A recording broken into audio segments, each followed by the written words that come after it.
नमस्कार, मैं सीमा कुंडू स्वागत करती हूँ आप सभी का हमारे चैनल लेट्स फ्लाई मोटिवेशन में। अगर आपने चैनल को सब्सक्राइब नहीं किया है तो चैनल को सब्सक्राइब कर दे ताकि नई नई कहानियाँ सबसे पहले आप तक पहुँचे। तो चलिए शुरू करते हैं आज की हमारी कहानी।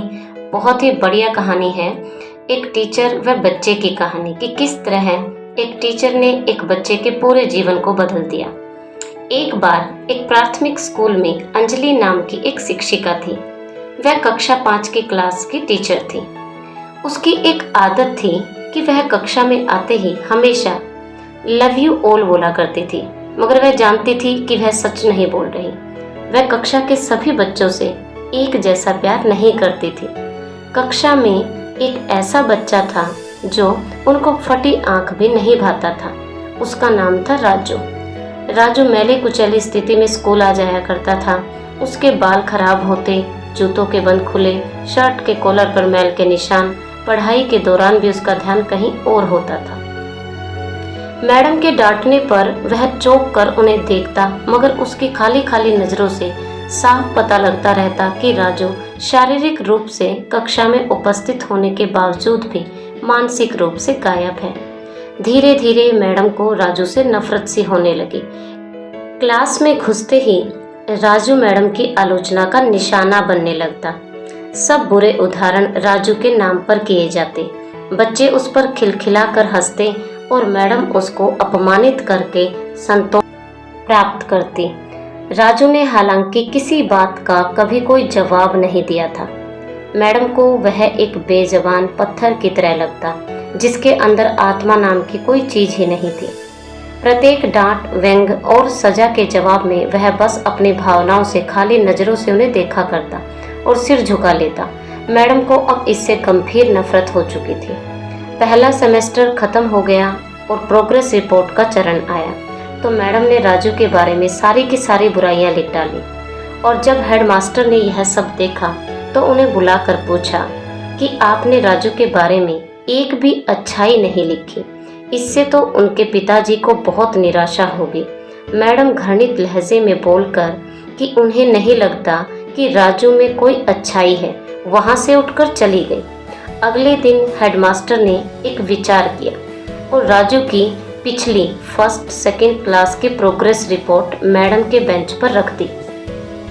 जब मैडम क्लास में आई तब उन्होंने प्रोग्रेस रिपोर्ट को अपने बेंच पर देखा और यह भी देखा कि यह तो राजू की है।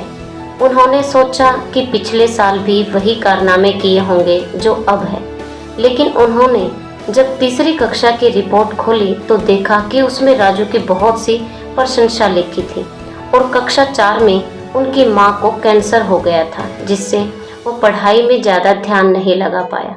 लेकिन फिर भी आखिर में वह क्लास में प्रथम आया। फिर पता चला कि उसकी मां मर चुकी थी और इसलिए वह हमेशा मैले कुचले कपड़े पहन के आता था। यह सब देखकर मैडम जी की आंखों में आंसू आने लगे। अगले दिन जब कक्षा में गई तो फिर से वही कहा, लव यू ऑल। लेकिन आज भी यह प्यार सबके लिए बराबर नहीं था, क्योंकि आज मैडम को सबसे ज़्यादा राजू अच्छा लग रहा था।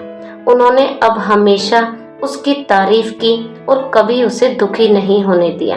जब 5वीं कक्षा खत्म हुई तो सबको स्कूल बदलना था और आखिरी दिन सब बच्चों ने मैडम के सामने बहुत सारे बड़े बड़े तोहफे रख दिए और उनमें से एक तोहफा जो अखबार में लिपटा हुआ था, जिसे देखकर सब हंस रहे थे और समझ गए थे कि वह राजू का है। लेकिन मैडम जी ने वही तोहफा बड़े उत्साह से उठाकर खोला और उसमें एक इत्र की आधी शीशी और हाथ में पहनने का कंगन था, जिसके आधे मोती झड़ चुके थे।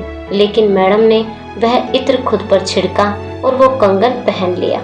कुछ देर बाद राजू ने कहा कि मैम जी, आज आपसे मेरी माँ जैसी खुशबू आ रही है। तभी मैम ने उसे अपने गले से लगा लिया और रोने लगी। फिर बहुत साल बीत गए और एक दिन वो आया जब राजू एक बिजनेसमैन बन चुका था। उसने अपने उसी मैडम को पत्र लिखा कि मैंने अपने जीवन में बहुत से लोगों को देखा है, लेकिन आप जैसा व्यक्तित्व किसी का नहीं था। कल मेरी शादी है, कृपया आप जरूर आए, वरना मैं अपनी शादी नहीं कर पाऊंगा। यह पढ़कर मैडम जी से रुका न गया और वह वहां जाने के लिए तैयार हो गई। वहां पहुंचकर देखा कि बड़े बड़े लोग, पंडित, डॉक्टर सब आश्चर्य से इंतजार कर रहे हैं और सोच रहे हैं कि ऐसा कौन नहीं आया कि राजू खुद ही गेट पर खड़ा होकर टकटकी लगाए उनके आने का इंतजार कर रहा है। तभी वे अंदर आई। उन्हें देखकर राजू दौड़कर गया और उनके उसी हाथ को पकड़ लिया जिसमें आज तक उन्होंने वह कंगन पहना हुआ है। राजू उन्हें स्टेज पर ले गया और सबके आगे माइक में बोला कि दोस्तों, आप हमेशा मेरी माँ के बारे में पूछते रहते थे। आज मैं आपको मेरी माँ से परिचित करवाता हूँ। ये मेरी प्यारी सी माँ, दुनिया की सबसे अच्छी माँ, ये मेरी माँ है। तो देखा आपने, कई बार हमें सच्चाई न पता होने के कारण किसी बच्चे या व्यक्ति के बारे में अपनी गलत धारणा या सोच बना लेते हैं, पर सच्चाई उस आपकी धारणा से अलग होती है। टीचर को सेकंड पेरेंट्स कहा जाता है और वो इसलिए कहा जाता है क्योंकि बच्चे की ज़िंदगी में टीचर एक महत्वपूर्ण भूमिका निभाते हैं।